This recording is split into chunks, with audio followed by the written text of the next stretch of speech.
அரக்கோணம் பாமக வேட்பாளர் பாலு தொடர் வாக்கு சேகரிப்பில் ஈடுபட்டுள்ளார். ராணிப்பேட்டை மாவட்டம் ஆட்காடு சட்டமன்ற தொகுதிக்கு உட்பட்ட பல்வேறு இடங்களில் பாமக வேட்பாளர் பாலு பொதுமக்களிடையே பிரச்சாரத்தில் ஈடுபட்டார்.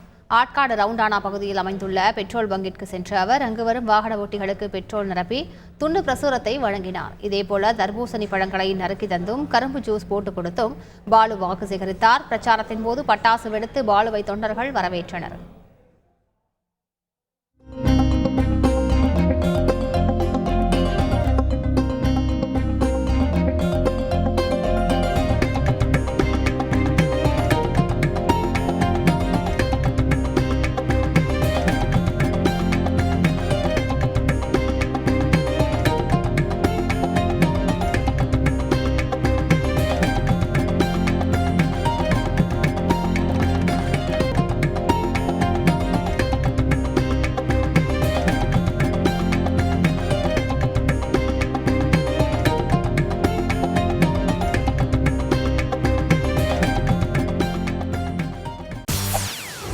செய்திகளை உடனுக்குடன் தெரிந்து கொள்ள உடனே சப்ஸ்கிரைப் பண்ணுங்க.